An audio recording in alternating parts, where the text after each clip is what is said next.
Pauta Especial está de volta, aqui comigo no estúdio Delson Lira. A gente falava sobre a imprensa. Desde a época de Dom Pedro, que os ataques à monarquia eram financiados pelos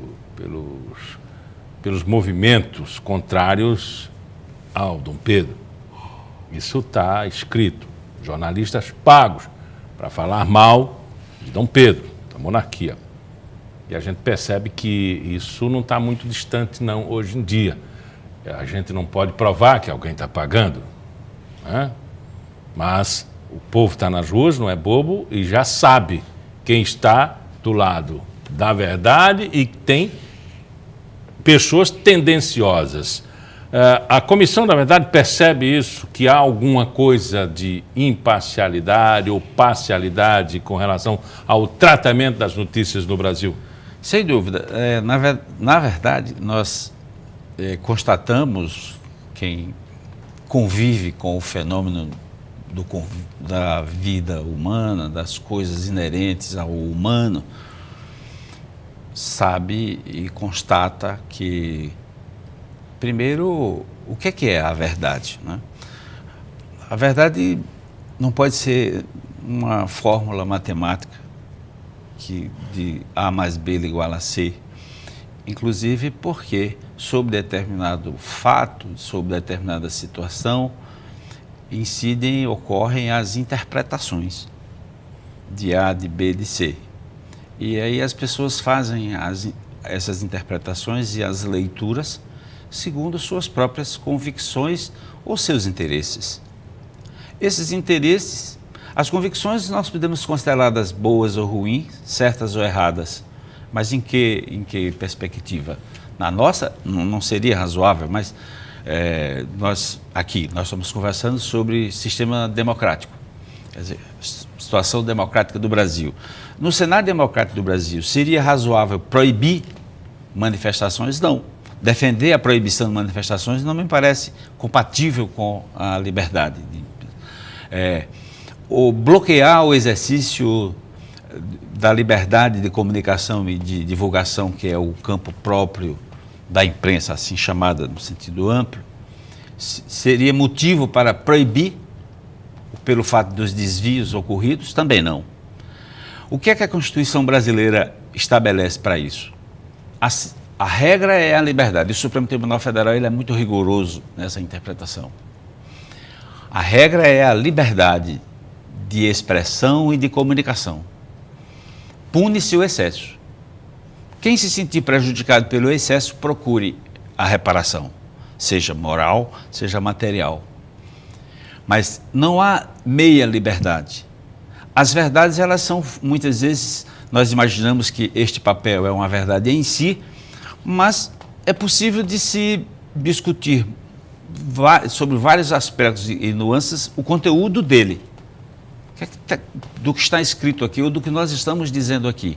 Então, nesse campo, as variações são muito grandes, porque nós vamos cair nas armadilhas inerentes ao próprio conhecimento e sobre a expressão do conhecimento pelos seres humanos e as opções que nós fazemos.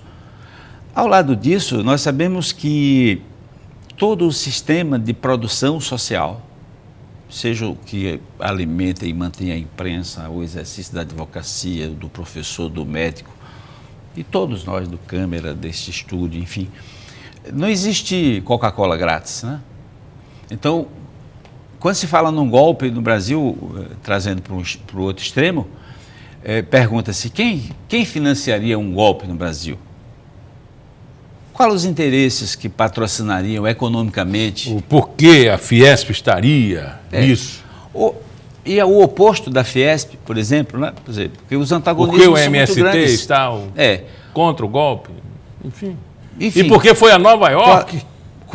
O MST em Nova York? Os interesses envolvidos são muito, assim, com essa densidade mesmo, complexidade. Analistas de ciência política têm constatado ao longo do fenômeno político que se revelou o ex-presidente Lula, de que a grande proeza dele, a grande sapiência dele consistiu em juntar os dois extremos. do Brasil em termos econômicos e sociais. O PIB com as classes desfavorecidas, que são beneficiárias dos programas sociais de distribuição de renda. E parece que isso é muito consistente, porque se você... essa é a massa que vota assim, com fidelidade na proposta política do presidente Lula, do ex-presidente Lula.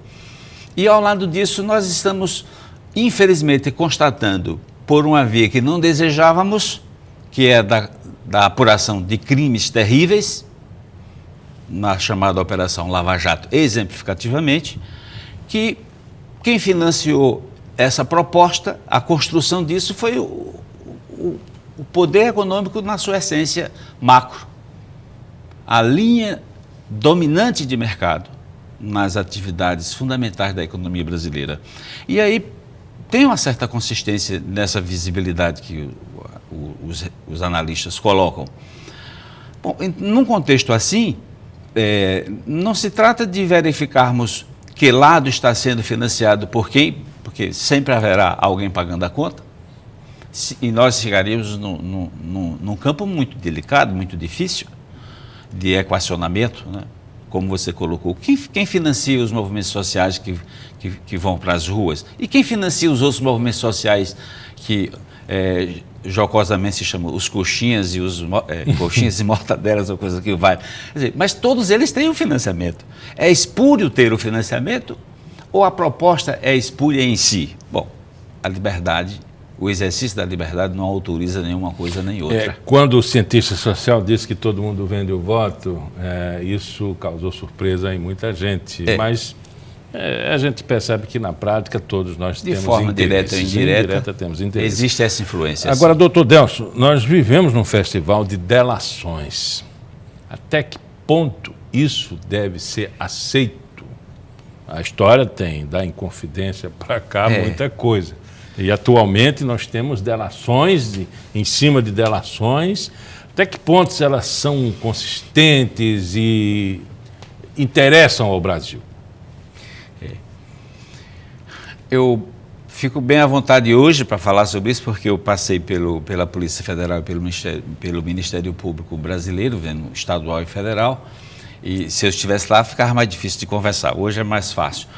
Veja bem, o mundo inteiro sempre teve muita dificuldade em lidar e em enfrentar o chamado crime organizado. Porque esse chamado crime organizado, ele é, na verdade, uma expressão hoje posta na lei brasileira, que antes se chamava de crimes de colarinho branco, né?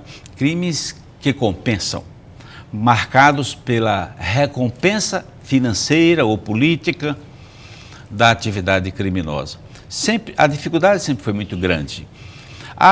E outra coisa, a investigação em si, além das dificuldades em geral, ela dependia 100%, praticamente 100%, da revelação de informações que só conhecem aqueles que estão por dentro, que participam. Nos países da Europa e nos Estados Unidos, esse sistema ele evoluiu com mais rapidez por causa até da sistemática legal deles, diferente da nossa. Nós temos instituições jurídicas mais arraigadas, mais tradicionalistas por conta da nossa origem portuguesa, ou uma mistura aí com o sistema americano, enfim. Nós misturamos as coisas e ficamos muito presos em certos paradigmas que estão na lei, na própria Constituição do Brasil. Mas isso evoluiu e nós chegamos nesse ponto. Do ponto de vista de mecanismo, o mecanismo em si é um mecanismo válido e necessário nessa perspectiva que eu coloquei. Isso está se mostrando realmente, os resultados mostram que é necessário e válido.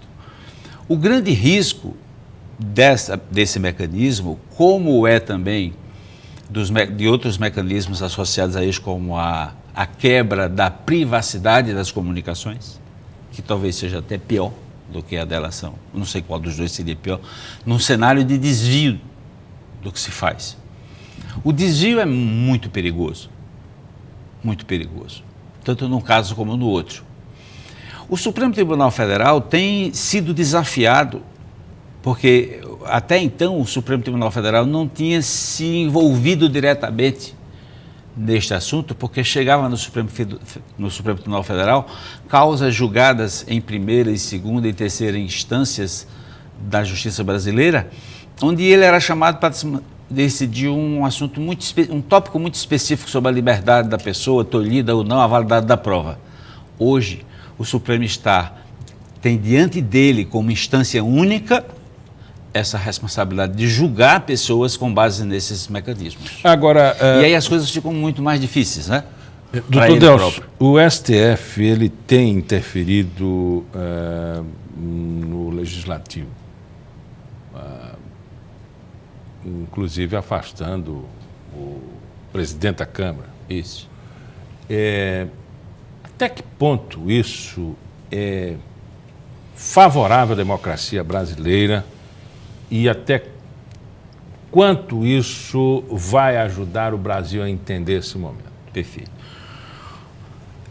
Isso se associa à primeira colocação que nós estávamos fazendo.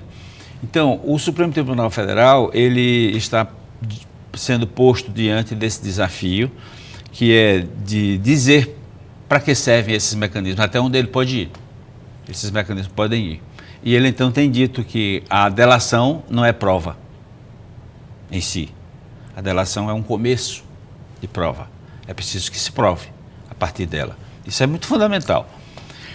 Pois bem, com relação ao que o Supremo, esse outro desafio que o Supremo está tendo, porque seria uma contradição em si, manter-se no cargo, a exemplo do que você trouxe à mesa aqui, a situação do presidente da Câmara dos Deputados, que poderia ser um outro, poderia ser o Procurador-Geral da República, manter-se no cargo alguém que, em princípio, violou com muita gravidade leis que ele deveria cumprir e fazer cumprir, pondo em risco a própria instituição, dos pilares da instituição do Estado Democrático, que é o Congresso Nacional. E aí? No sistema, e aí nós voltamos para a Constituição. Na Constituição brasileira, nós temos a separação e a autonomia dos poderes, mas temos um complexo sistema chamado de freios e contrapesos, numa linguagem mais direta, mais comum, que significa exatamente isso, a possibilidade de um poder interferir na esfera do outro, como o Congresso Nacional tirar o mandato de um presidente eleito ou do próprio ministro do Supremo Tribunal Federal, ou a recíproca verdadeira, no sentido de que o Supremo possa afastar do cargo, visto aquela pessoa como servidor público, afastar do cargo um servidor público, um agente político, apesar da dimensão do cargo, com base e em nome da normalidade democrática. É normal que assim o seja. Os desvios é que não são toleráveis e são sempre muito prejudiciais. Doutor Delcio, muito obrigado pela entrevista. Eu que agradeço, estou sempre à disposição. Pauta Especial fica por aqui. Amanhã a gente volta a se encontrar às 11h30 da manhã. Lembrando que às 7 da noite tem reprise. Até lá.